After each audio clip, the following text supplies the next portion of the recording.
Hello dear everyone, this is Mithun Sarkar and welcome back to my channel. আজকের এই ভিডিওতে আমি কোডপেন নিয়ে আলোচনা করব। অর্থাৎ কোডপেনটা আসলে কি? কোডপেন হচ্ছে এমন একটা ওয়েবসাইট যে ওয়েবসাইটের ভিতর আপনি গিয়ে বিভিন্ন প্রকার সোর্স কোড পাবেন। অর্থাৎ HTML, CSS, জাভাস্ক্রিপ্ট এর বিভিন্ন প্রকার সোর্স কোড পাবেন। সেখান থেকে আপনি খুব সহজেই টেমপ্লেটগুলো নিয়ে আরকি আপনার ওয়েবসাইটে ইমপ্লিমেন্ট করতে পারবেন সেই টেমপ্লেটগুলো, অর্থাৎ সাইন আপ ফর্ম, তারপর লগ ইন ফর্ম, বিভিন্ন প্রোফাইল, বিভিন্ন প্রকার কার্ড। তো চলুন যে কোডপেনটা আসলে কি, কোডপেন ওয়েবসাইটে কিভাবে আমরা সোর্স কোডটা নিয়ে আসতে পারি সেটা এখন আমি আলোচনা করব। অর্থাৎ প্রথমে তো চলে যাই আমি কোডপেন.io তে, এবং আমি আরেকটা পেজ নিই যে গেট বুটস্ট্র্যাপ থেকে আমার যে ফর্মটা নিতে হবে। তো কোডপেন, তো সিম্পলি আমি আমার এগুলা কেটে দিই এবং কেটে দেওয়ার পর এখানে আমি নতুন একটা ফোল্ডার তৈরি করি। হুম? তো নতুন একটা ফোল্ডারের নাম দিই কোডপেন। কোডপেন নামে একটা ফোল্ডার তৈরি করি এবং কোডপেন ফোল্ডারের ভিতর আমি নতুন একটা ফাইল নিই, যে ফাইলের নাম দিব ইন্ডেক্স index.html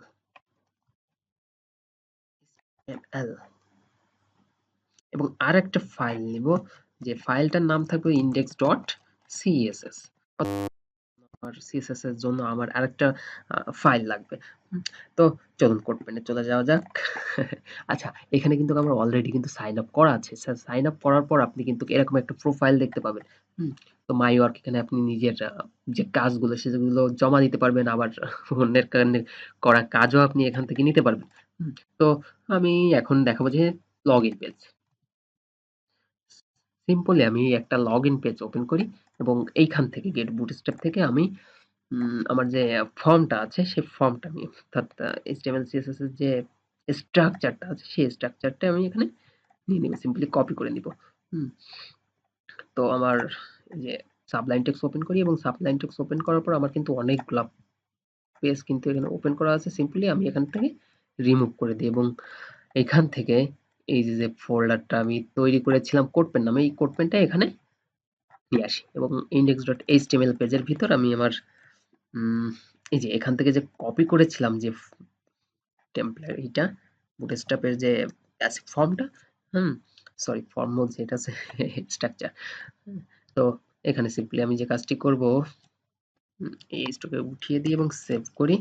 তো এই যে কোডপেনে চলে যায়, এই দেখেন যে এখানে কিন্তু অনেক প্রকার কিন্তু আমার লগ ইন ফর্ম আছে এখানে। ঠিক আছে, এই একটা সিম্পলি একটা লগ ইন ফর্ম আছে আমার এখানে। তো এই লগইন ফর্মটা নেওয়ার জন্য আমার প্রথমেই করা লাগবে যে এই যে কর্নারে যে অ্যারো চিহ্নটা আছে, এই অ্যারো চিহ্নটা ফরম্যাট HTML করে নিব। তো HTML করার পর এটাকে আমি সিম্পলি কপি করি এবং কপি করার পর আমি এই যে বডির নিচে আমি এখানে পেস্ট করে দিই। এটাকে আমি একটু অর্গানাইজ করে নিই। এখন অর্গানাইজ করার পর দেখবেন যে উম, আমি ওই পেজটাকে এখনই ওপেন করব। ঠিক আছে, তো ওপেন করার পর দেখবেন যে প্রপারলি ভাবে কিন্তু পাবে না, কারণ আমি কিন্তু এখনো সিএসএস কে লিংক আপ করিনি।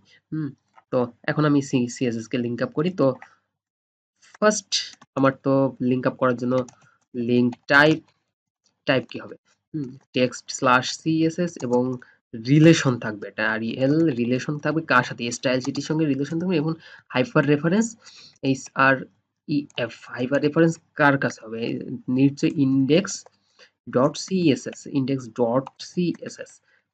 আমার লিংক আপ করা হয়ে গেল এবং এই যে index.css ফাইলটা আমি ওপেন করি এবং ওপেন করার পর কোড পেনে দেখেন যে এখানে কিন্তু সরি, এই যে কোড পেনে সিএসএস এর কিন্তু একটা আছে, অর্থাৎ কোড আছে। সিএসএস এর কোডটা আছে এবং এইটাকে আমি সিএসএস ফরম্যাট করে নিব এবং ফরম্যাট করার পর দেখবেন যে আমি এটাকে কপি করব, কপি করে সিএসএস এ পেস্ট করে দেব। পেস্ট করে দেওয়ার পর দেখবেন যে আমার কিন্তু প্রপারলি ভাবে কিন্তু আমার ফর্মটা কাজ করবে। আচ্ছা, এই জায়গায় কিন্তু একটা প্রবলেম দেখাচ্ছে যে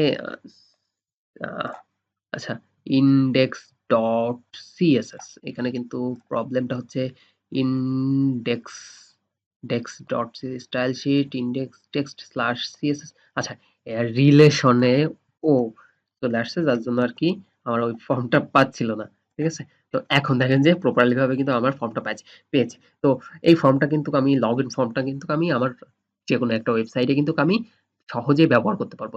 আবার সাপোজ আমি এই ফর্মটাকে না আমি অন্য একটা ফর্মকে নিব। একে ব্যাকে আসি। তো ব্যাকে আসার পর সিম্পলি দেখবেন যে এখানে কিন্তু একটা কুকুর আছে। আমি এই কুকুরটাকে নিয়ে দেখাবো। তো চলুন যে এই যে হুম, তো এটা দেখেন।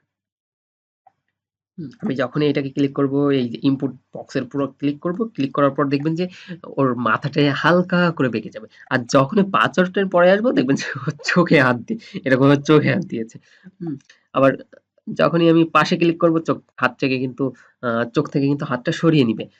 তো চলুন এটা কিভাবে আমরা নিতে পারি। এটা কিন্তু দেখেন যে এখানে কিন্তু জেএস ফাইল আছে। ঠিক আছে? জেএস ফাইলটাকে আমরা এখন নিব। তারপর হচ্ছে সিএসএস ফাইলটাকে নিব এবং এইচটিএমএল ফাইলটাকে নিব। তো এখানে কিন্তু আমার কিন্তু ভিউ আ কম্পাইলড এইচটিএমএলটাকে আমার নিতে হবে। হ্যাঁ?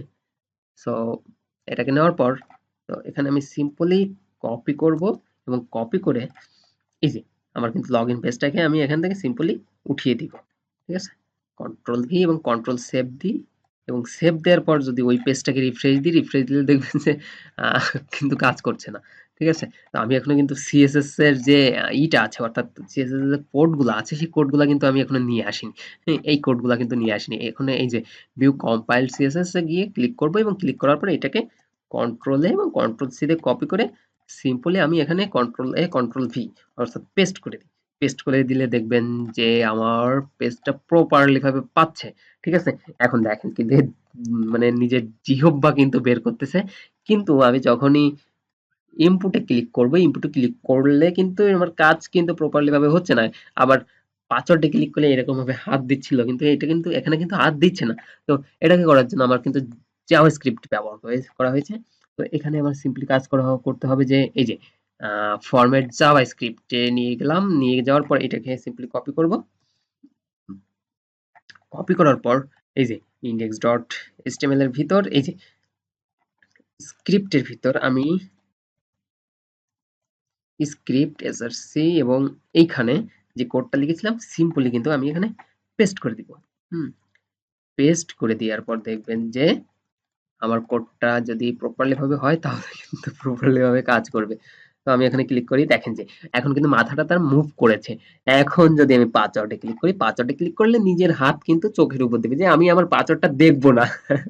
তো সিম্পলি কিন্তু আমি এই কাজটি করতে পারলাম। তো কোডপেন আসলে এরকম ভাবে খুবই সিম্পল ভাবে কিন্তু ব্যবহার করতে পারি আমরা। অর্থাৎ আমাদের ওয়েবসাইটে ইমপ্লিমেন্ট করার জন্য কিন্তু আমরা আ কোডপেনটা আমাদের জন্য খুবই একটা গুরুত্বপূর্ণ ভূমিকা রাখতে পারে যদি আপনি প্রপারলি ভাবে কোডপেনটাকে ব্যবহার করতে পারেন। তো আজকের ভিডিও এই পর্যন্ত।